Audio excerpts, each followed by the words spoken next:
Hi, Dia. Hi, ma'am. How are you?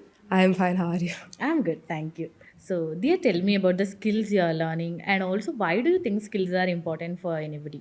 So, we are learning language and communication, design thinking and innovation, and coding. So, like these skills are very important in the real world basis because as communication is degrading every day, Gen Z language is going out of hand these days. So, communication in the proper way is important because we need to understand how to talk to people, how to meet people, and stuff. And yeah, coding and design thinking will be helpful for the future when we enter into the AI world. So, yeah. As you mentioned, Gen Z words, and in the Gen Z word, what are those words used in Yeah, being a Gen Z? What are the words that you use which are very different from millennials? so like most of it is like short form. Okay, Whenever we talk, we use these short form like BRB, BRB. which means be right back. Like we don't talk the whole thing. We just use Huh. these short form. IDC, What which is is IDC? I I don't know this care. IDC kitchen. Not IDC kitchen. It's I don't care or Okay. stuff like this. And then few words are just completely different. Like I'm sure you all have heard about Riz. It was What? Riz was named the word of the year this year by Oxford. It was even added to the dictionary. Okay. Riz meaning like, well, it's trying to, it's like showing off charisma kind of. Ah, So charisma. Yeah. that's what Riz is. Huh? So we use language like this while discussing about normal stuff like Huh. politics, Hmm. movies, anything. We use these kind of words. So we don't actually mention the whole words. So our spellings, everything is down the drain. Same is more words. I'm curious about it now. More. And then there is, how we say all right, right? Like we Hmm. say all right. Yeah, all right. And Huh. then when we talk, we say it, which means What? IGHT. Huh. So we are too lazy to say the all. So we just use it. Hmm. So that's one. Thinking now, I'm not getting any words at the moment because I'm Okay. put on the spot. So Okay. So now how the language and communication is helping you to come out of that comfort zone? So basically, like since we're learning what we already know, we are like kind of recapping it. I feel like it's not only helping in academics also only, but it's also helping like us, get improved in English. I actually did pretty well in the English exam this time. The teacher was satisfied, so I'm happy with it. Huh. Yeah. So it So did your also skills help there?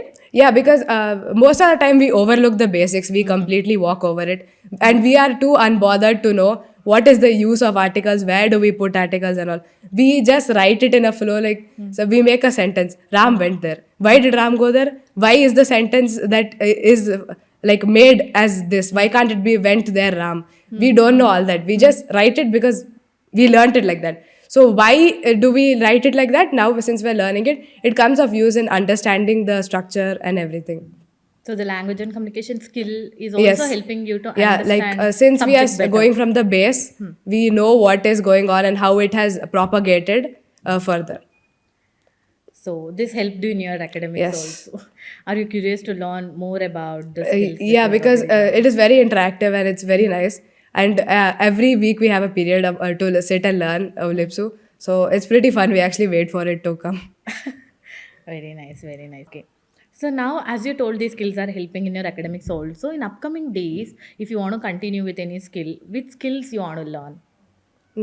I would choose design thinking and innovation because like I feel that would be really helpful in future prospects when like we go to work or whenever we are discussing anything with family or something. So yeah, and communication and this thing that I feel it'll help improve how we talk, improve our way of speaking. Huh. So I feel it'll be really helpful. Now, as you told, that's not something abnormal for Gen Zs when they're using It it. is abnormal But when people look at it. it's for normal for Gen Zs, but it Yes. looks weird for somebody who is not in that space. So, likewise, you tell me what is not so normal when you see millennials speaking. I don't know. They're just like, okay, their speaking and everything is fine, but they nag us a lot. Huh. They have so much this nagging problem. Whatever we do, they're like, don't sit like that. Don't stare. Don't open your mouth while you eat. Like, how am I supposed to eat if I don't open my mouth? I don't understand. I seriously don't get it. Some words where you feel this is not the word that they should say. That is No, something different in your Gen Z words. boomers and millennials trying to use Gen Z language. Huh. They should not. They should not do that. Like Yeah. imagine a mother saying, "Hey yo, why are you raising up a girl over there?" I would be so disappointed if my mother said that. And if my mother replies to me, BRB. BRB, like if we are in a conversation, I am asking her, make me food, and she'll be like, I'll BRB and I'll make you food. Like, I would be so disappointed. That's disappointing for you. Yes, like it would just not suit it. It would just not suit them, the the vibe, essence is the aura. lost. The aura would not match. Does your mother uses any words like this? No. She is completely like restrained from using all of this. She does not use them. So I am happy till there. So, if you see some millennials using these Gen Z words, how do you feel? Do you try correcting them? No, like it would just like it would be a serious conversation or something, and my mother would say something like I would laugh. I will not be able to hold it back. I would laugh, and instead of correcting them, I'd be like, "What are you trying to do? Are you trying to fit in because you're trying too hard? It's not working." Do you think millennials trying to fit in Gen Z? They try really hard these days. They've like my mother has gotten into K dramas too to try like have conversations with me about something. Huh? So I feel it's not bad. Like I love how they're putting effort to like mingle with their kids and stuff. But sometimes it's just a little too much. Okay. So, tell me about your hobbies apart from academics. What do you like doing in your leisure time? I am a really huge fan of dancing, and I was a dancer for the longest time in my life. And yeah, it has played like such a big role in who I am today and where I am. So yeah, I did Bharatanatyam for 11 years. So now also you continue.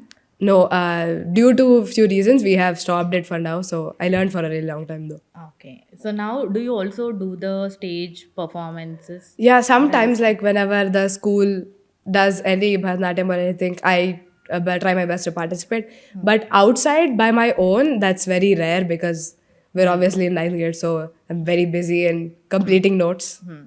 Okay. So now, as you told, you are a Bharatanatyam dancer. For Bharatanatyam, what do you think? Bharatanatyam or any kind of dance forms, what are the basic skills that you need to follow?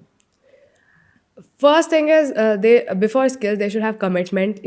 Being able to learn an art form is not an easy thing, and being good in it is even worse. It's so difficult. So people should have commitment towards doing, and they should love what they do. If you do not like something and you try to do it, it's not gonna work out.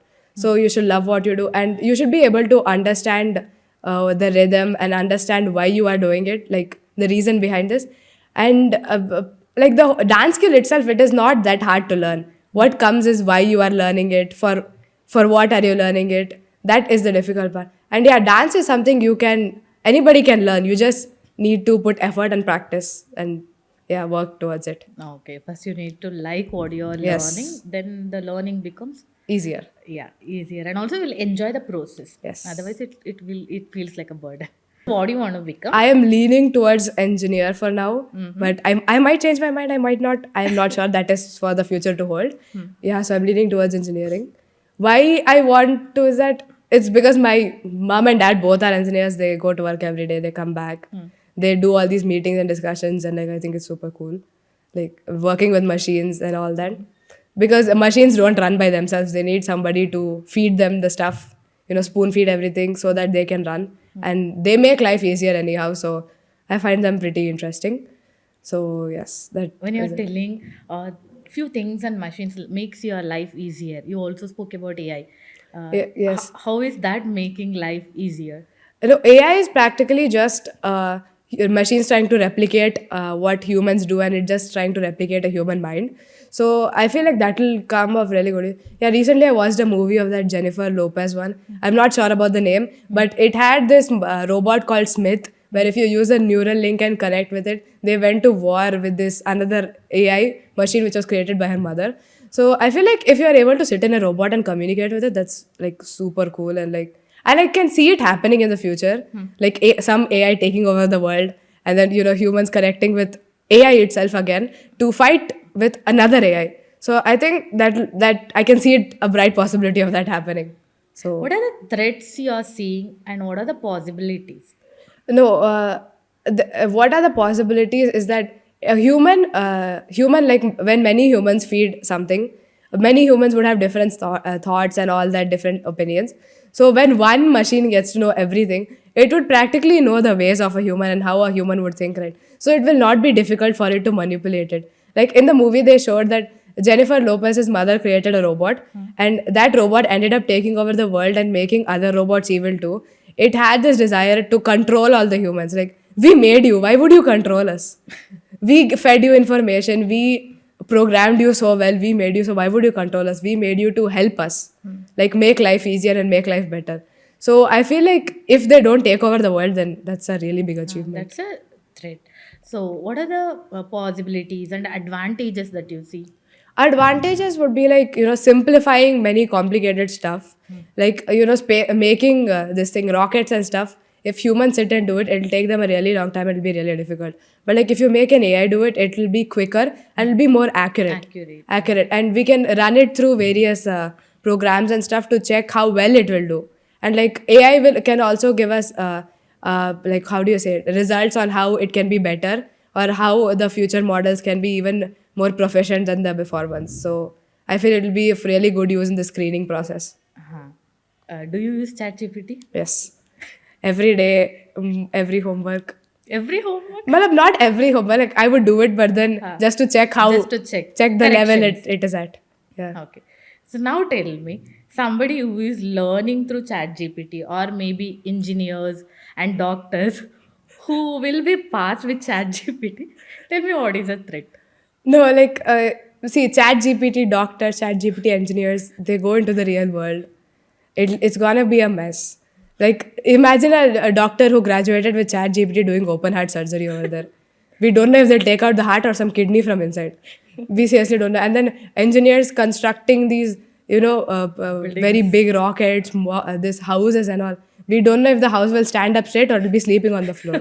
We can't predict the future with ChatGPT doctors and engineers. So it's very dangerous, I would say. What should we do? What is the process that can filter this? No, instead of like completely relying on ChatGPT for everything, like it's okay to rely on it, but you should know what you are trying to do. So instead of completely, by hearting what it says, you should use it for research and not for doing the work. You should use it on what are the methods to do this work, or how to do this work, and take the simplest method or whichever is easy for you. So instead of completely relying on it, you should use it as a help, like as a help desk, and not make it do your homework. Yes. Nicely said. So even your friends use the same? Yeah, every student in this Now, generation our uses it. generation, yeah, uses ChatGPT to do Yes. their homeworks. Okay, you want to say something before we There is nothing. Nothing. So, Okay, yeah. Thank you. thank you so much for having me today. It's been an honor. It's been a great time. Our pleasure too. Thank you.